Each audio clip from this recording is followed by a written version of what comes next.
Okay, we are live. Welcome, everybody, to another edition of Leaving the Bay Area and Leaving SoCal webinar series. Today, we are going to be talking about selling a business. We certainly have a lot of people who are moving out of the area, whether it's out of state or elsewhere, who are looking to sell a business. So we want to make sure that we talk about this topic as it's important to a lot of people.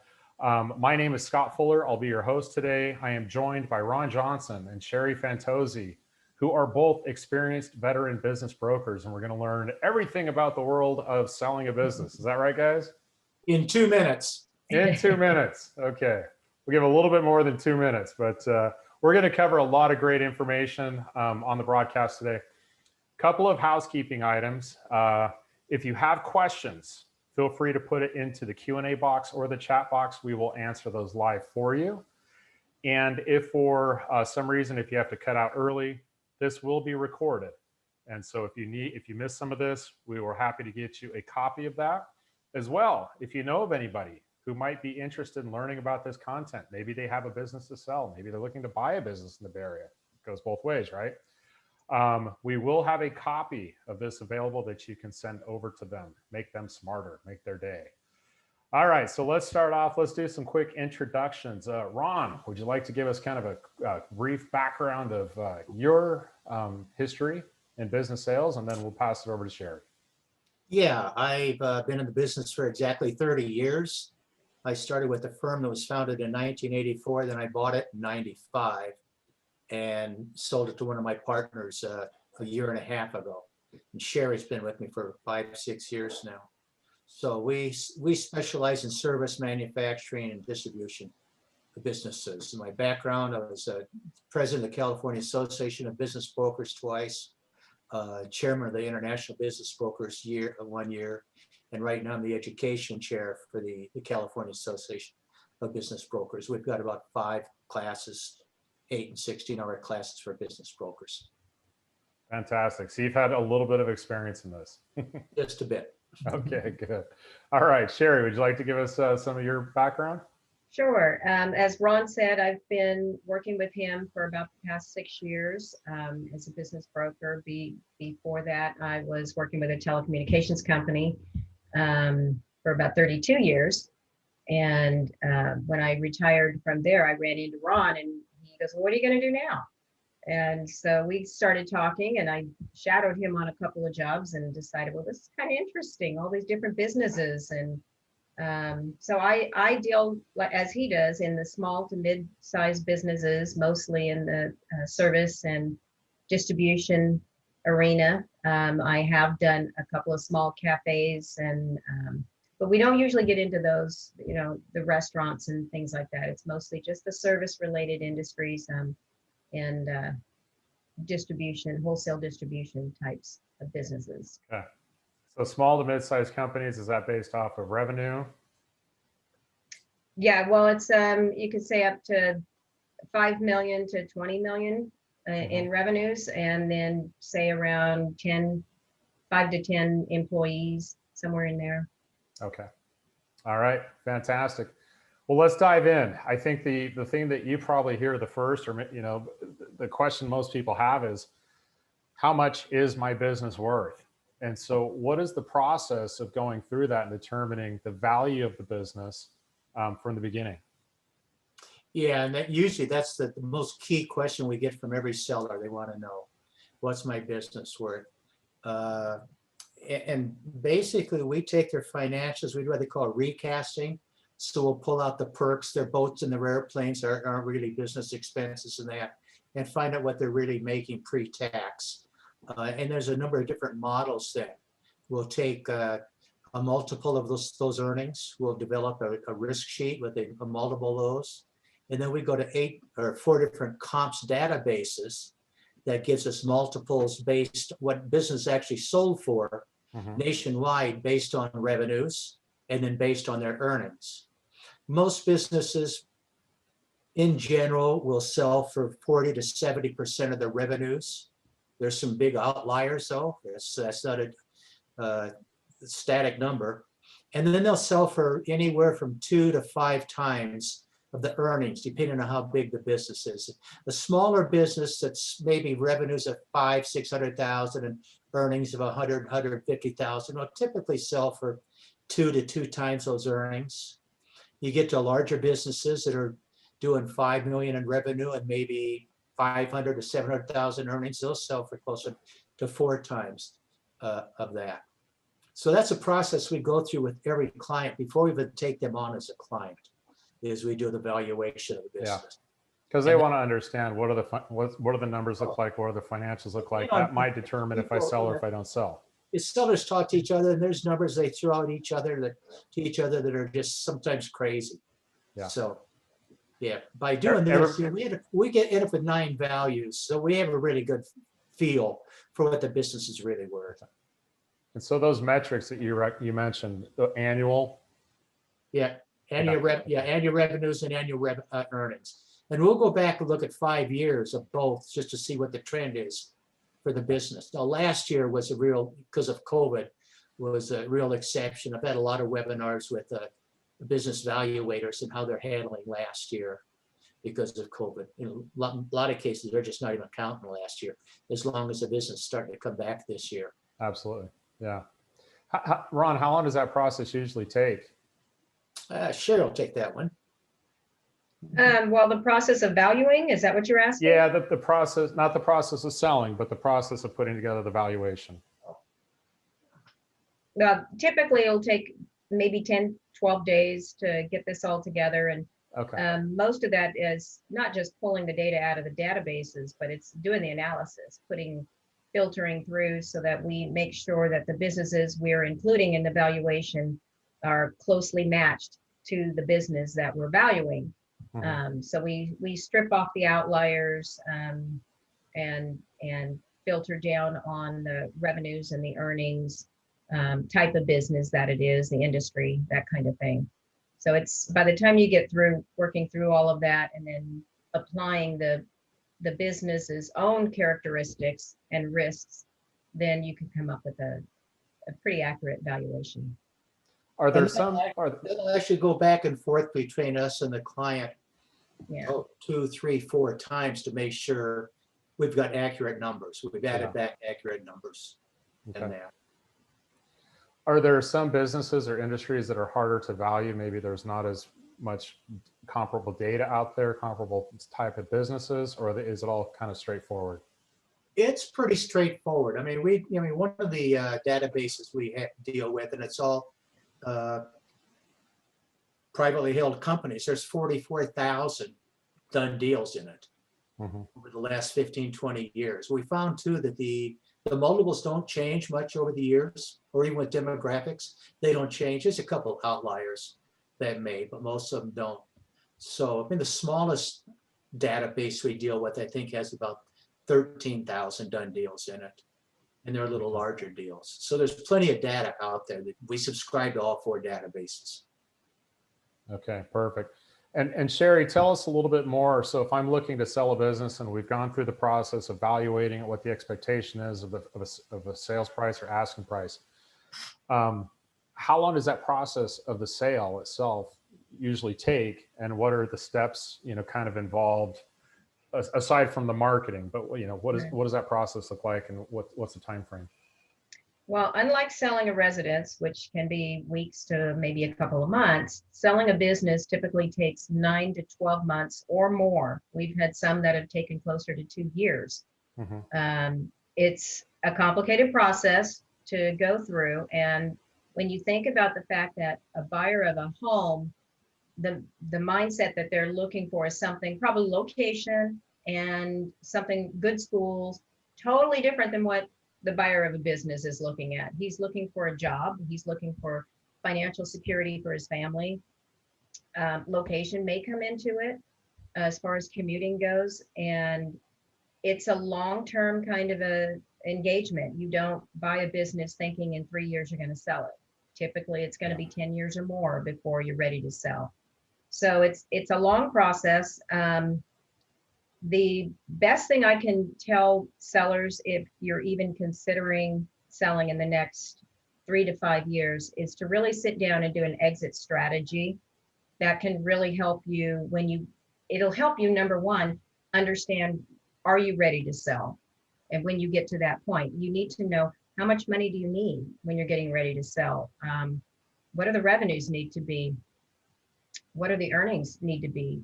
And then you need to execute on that plan. If you need to bump up your marketing, or if you need to clean up a few things around the shop, or you're selling retail and you need to maybe strip it down a little bit or add to it, you need to get all of that in place, and so that you'll know then when it's ready to sell, and it'll sell a lot faster. So there are things that the seller can do that can speed up the process, get the business ready to be sold so it shines when the buyers come to see it.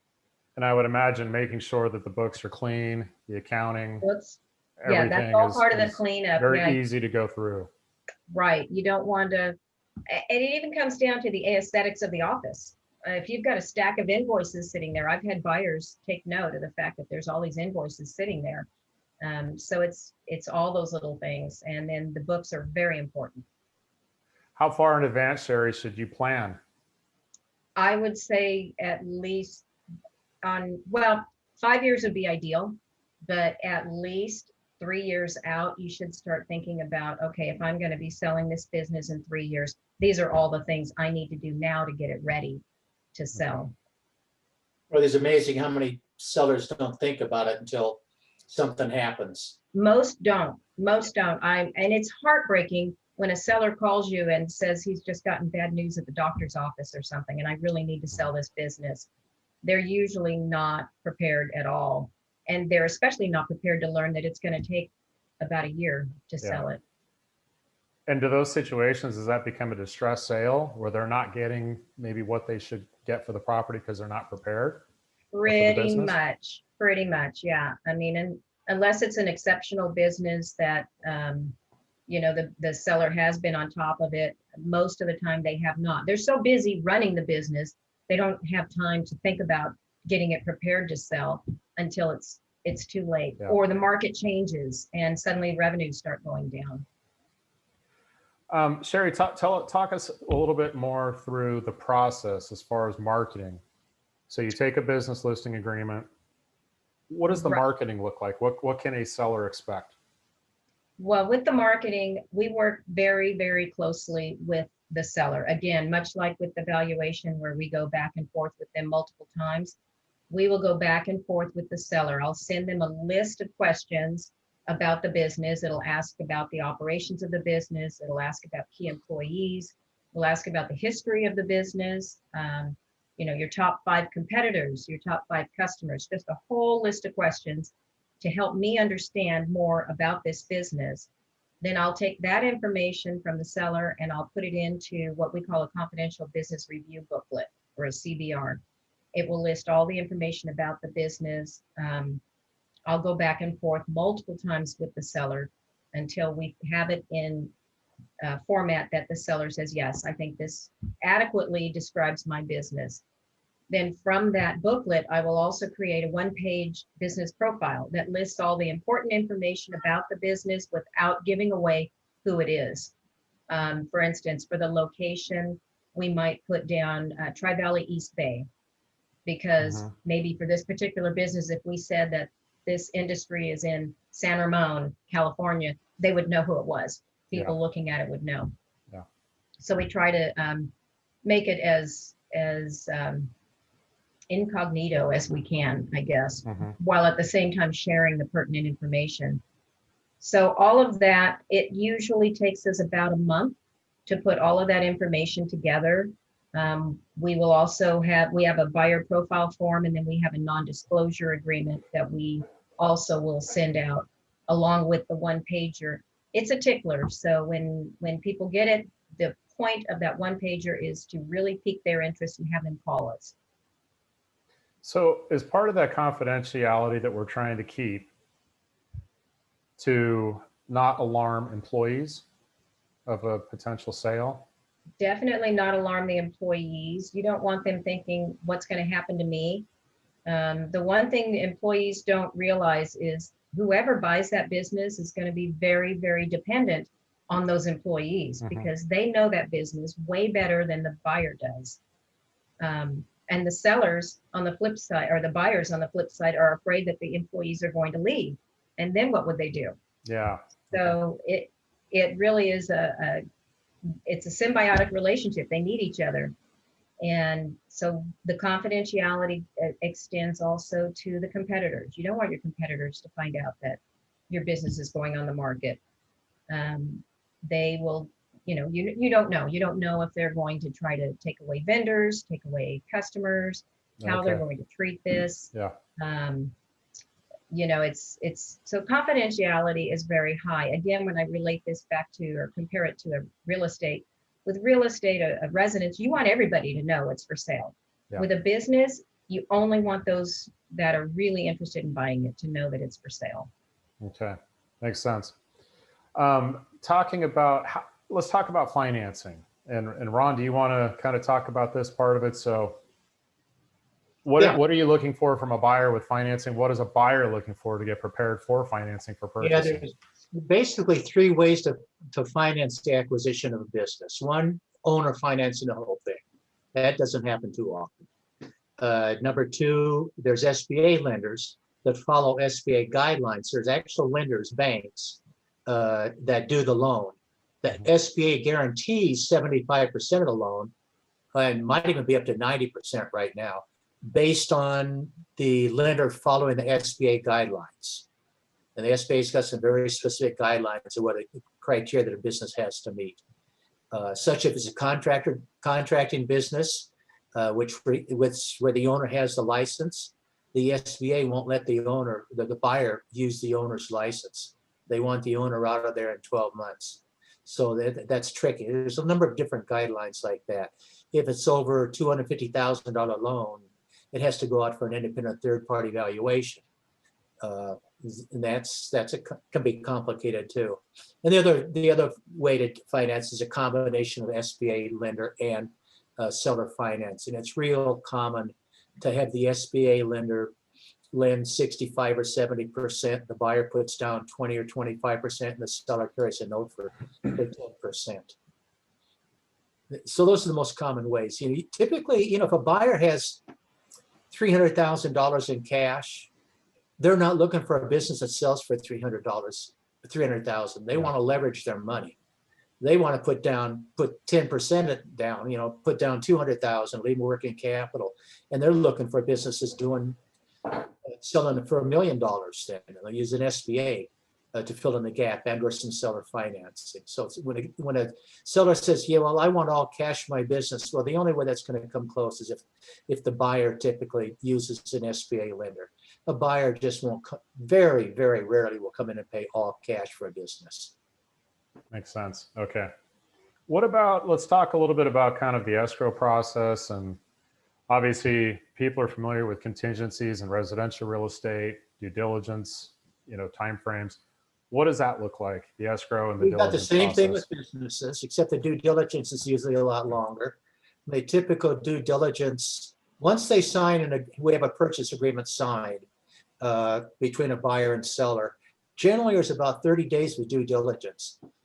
Usually the buyer has to provide us a list of the things they and their attorney and their CPA wants to see. And usually they'll do that within 5 days, and then the seller will have 5 days to get all the information together. And it could be anywhere from 5 years of P&Ls, 5 years of balance sheets, 5 years of tax returns, copy of the lease, all of that stuff.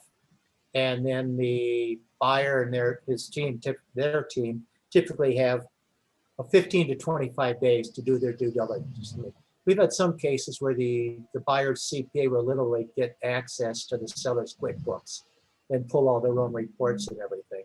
So that process of due diligence, plus besides just the financial part, we want to make sure they get a lease.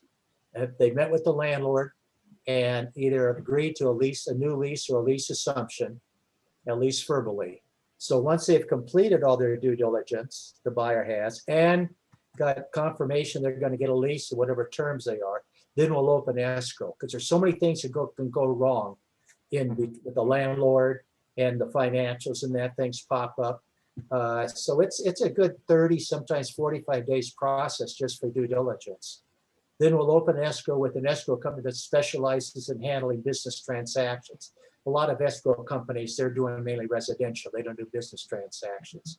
So there's like in the East Bay, I think there's 3 that specialize in doing business transactions. And that process can take another 30 to 45 days. It depends on clearances they have to get from the used to be the State Board of Equalization, from the county tax collector. They have to clear any UCC1 filings where, say, companies bought a copier machine for $5,000.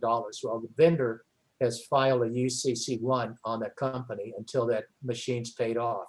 And it's real common that they forget to remove it after it's paid off. So then you have to go through, the escrow company has to go through all that process to get the UCC1 removed and that. So that can take 30 to 45 days. And the SBA loan, depending on the lender, can take that long a time in it too. So we can't close until all the releases have been obtained and the funds have been provided by the SBA lender. And so we talked about the diligence period consisting of, collecting data, financials, maybe a visual inspection of the property. Would that be part of it? Yeah, there'll always be a tour. Usually the buyer will want to tour the business before they make an offer. Besides looking at some of the financials. So we always schedule those off hours when employees aren't there. So it could be in the evenings or on the weekends or something. And they can take anywhere from an hour to 2 hours typically to do the tour. But to do that, they have to have provided us the signed NDA, non-disclosure agreement, and their buyer profile so that we can see that they have the money to actually purchase the business before we bother the seller with it. Yeah, absolutely. So what percentage of businesses that are purchased is their real estate owned involved? Very, in versus the a Bay lease? Area, really depends on where you're at in the Bay Area. Very few. I think in 30 years, we've done 5 real estate transactions. All the other, out of hundreds and hundreds of deals, they're all in leased quarters. So, and when real estate is involved, we're not commercial realtors. So we'll bring in a commercial realtor to do the real estate portion of it, and that'll be a completely separate escrow. So, okay, so 2 separate transactions. Right. Simultaneous run. Yeah. Okay. So the entire escrow process, what does that look like? Because you've named a lot of milestones throughout the process. What's the total look like? In time-wise, 30 to 45 days typically. Okay. If that's what you're looking for. Yeah, all those steps that I mentioned about getting the clearances of that and getting the SBA loan, about the quickest.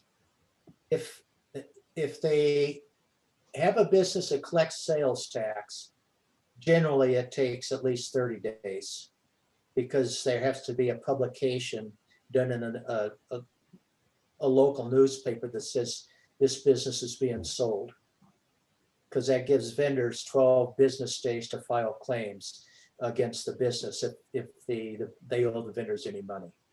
And that protects the buyer. If that step's followed, then after those 12 days, if escrow closes, the vendor cannot come after the buyer for money that the seller owed them. So that's it's called a bulk sale transfer process. And it's any business that collects sales tax, and all restaurants have to follow that. But even without that, because of the other clearances you have to get, it's still a minimum of 3 weeks.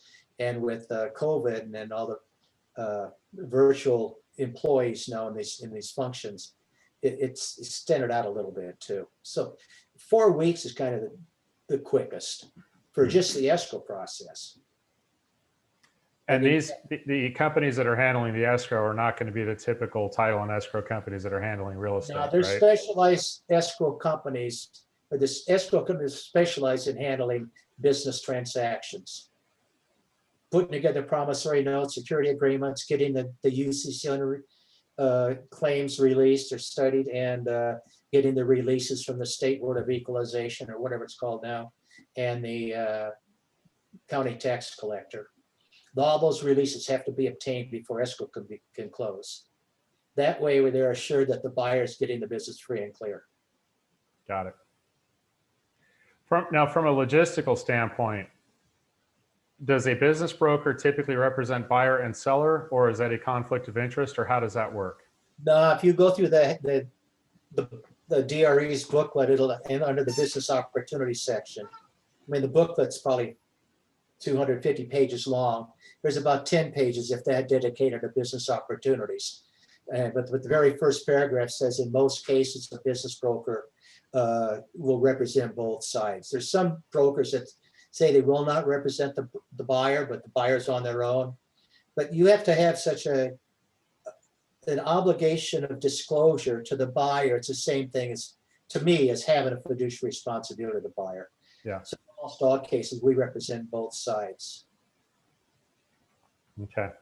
And talk a little bit more about, you mentioned before with COVID, obviously a lot of businesses have not seen their best year, or have seen very, very down years, the last 12 months. So, from a valuation standpoint, are they just not counting the last 12 months? Are they putting less of a weighted average on that?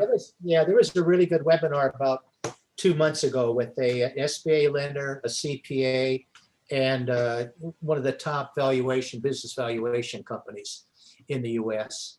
And the valuation fellow's consensus was, if the business is starting to turn around now and looks like it's going to return to what was pre-COVID, they just don't count 2019. Yeah. Period. And the SBA lenders will accept that usually. Mm-hmm. But if it's not turning around, it's still going downhill, like a lot of the food service businesses, it's hard to even put a real value on it, especially the percentage of them that are closed. So it has to be a business that's still surviving and is starting to turn around. Otherwise, you've got to wait it out till you get your revenues back up to somewhere they used to be pre-2019. Yeah, which could take, years, right? So for some people who had this time frame for selling, all of a sudden, okay, well, we may be out to 24, 25 before we have, a viable sale. Yeah, we see it in, there's a broker in Sacramento that specializes in selling nothing but liquor licenses throughout Northern California. And pre-2019, he might send something out to us every month or two about a new liquor license available. Mm-hmm. Now he's sending them out 2-3 times a week. Is that right? Yeah, it's amazing. And the values of these things gone down a lot too. And they vary by the county. In San Francisco, the liquor license can be $200,000. Yeah. In Butte County, it could be valued at $15,000. No kidding. But they are going down. Okay. Any other trends that you guys are seeing, current today in the market that's impacting, people's sales or purchases? It just depends on the type of business, I would say. I think Sherry would agree with this too. She happens to have one that they manufacture body bags. Well, he's having a pretty good year. Yeah, sadly. Wow. Yeah, his business has been booming. We have another one that's a foreign auto repair, and they do a lot of Porsches and BMWs and that. Their business is doing really good this year because so many higher income people are at home, working from home, and they got time to play with their toys, their cars, and that. So they're bringing them in and getting them fixed. So it's kind of strange, but if you're in the food service business, well, liquor stores have probably gone up in value, I bet. I was going to say liquor stores, there's a lot of people drinking right now, in the last 12 months or so. Now's the as time long as it's not a restaurant license, you'd probably do okay with it. That's right. Yeah. And people, I notice, are also taking this time when they're home to get some home improvements done. So I've got a sheet metal and HVAC business, and they seem to be doing fine. They're getting a lot of orders. Yeah. Companies that manufacture plastics, different things like that, right? Materials that are used for COVID. Yeah. Crazy how it's changed. Industries, I imagine you see the building industries. The housing market is pretty hot where you're at. It's very hot in Reno where I'm at, and but lumber's gone up double in price. So, yes, lumber is sky high right now, and the cost of labor has gone up a lot too. So obviously a lot of changes out there. So okay, we've covered a lot of information here. What have we missed? Is there anything else that you guys would want to mention? What do you say, Sherry? You got anything? I just wanted to stress again for the business owners that if you don't have an exit strategy or you haven't even thought about one, you might want to sit down and start thinking about that. You know, when do you think you want to retire, and start taking the steps that you need to take, whatever it might be, to get your business ready to sell. You can really cut down the timeline for selling if your business shines when the buyers come in. If they don't have any questions, if they don't have to dig through a lot of the financials and trying to figure out what's embedded here, what's embedded there, Yeah. just make it very clean. It'll go a long ways towards getting you the price you want for your business too. Preparation is everything, right? People like to see clean files and, clean books. Yeah, and they might even think about getting their business valued right now, hmm just so they have an idea of what it's worth. That's true. Yeah. Talk to the CPA. That's a good question. So how many people are coming to you and saying, hey, look, I haven't made any decisions. I might be a few years out on this, but I'd like to get an idea of what today's value is to help guide me in my decisions. Yeah, not too many. Not too Yeah. many. Yeah. It's kind of like with the exit strategies. We don't see a whole lot. All in their back of their, in the back of their mind until the time comes to Right.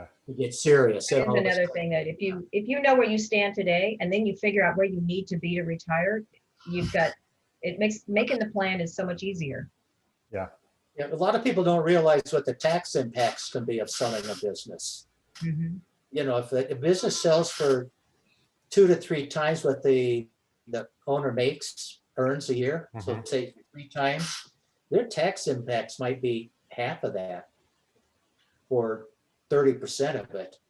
So after they're done with taxes and that, instead of coming out with 500,000, they might only come out with 350,000 or less. So that brings up a good question. So who are the professionals that they should be seeking advice from? Obviously, you guys. We talked about CPAs, potentially financial planners. Who else should be involved in this process? Well, those are the key ones, plus a good transaction attorney.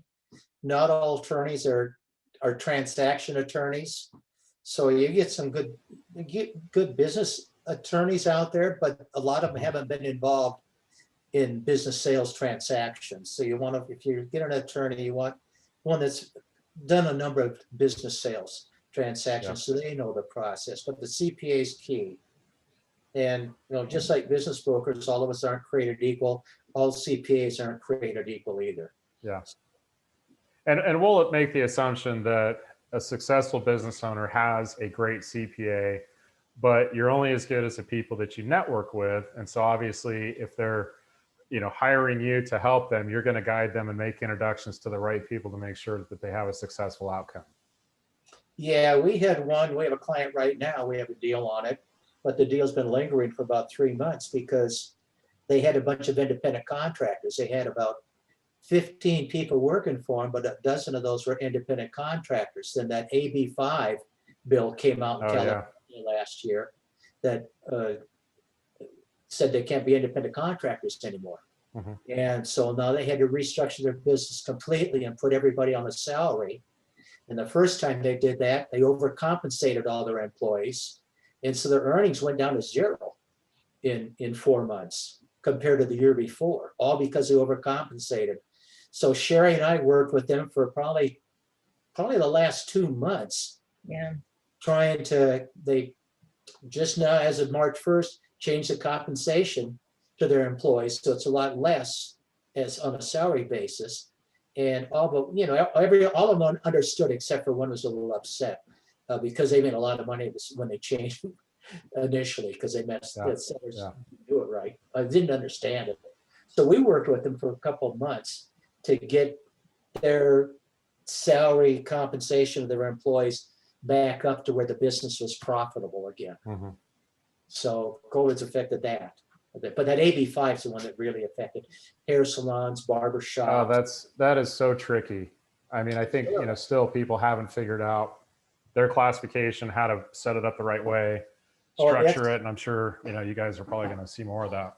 Yeah, I sent ours to our Pro Advisors group, to the labor attorney that's there in Pleasanton. I sent this client to her and took her about 2 or 3 weeks to to get everything, all the paperwork correct and everything, to transfer them from independent contractors to salaried employees. Yeah.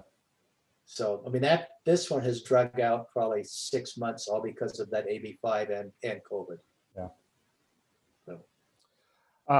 Speaking of introductions, we're talking about knowing the right people. For anybody who would like the contact information for Ron and Sherry, you can email us at info@leavingthebayarea.com. info@leavingthebayarea.com. Happy to get that over to you. Any last words of wisdom, advice?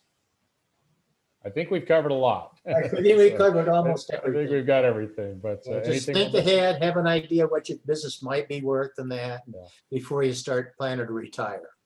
Okay, Right. perfect. Ron, Sherry, thank you so much for your time. This has been fantastic. Appreciate everybody who's on the call today. Hope you got the information you're looking for. And again, any follow-up questions, happy to get those answers to you. Just reach out to us. Hope you guys have a fantastic day, and we'll be in touch. Okay, thank you. Thanks, Scott. Take care, you guys. Okay, bye-bye.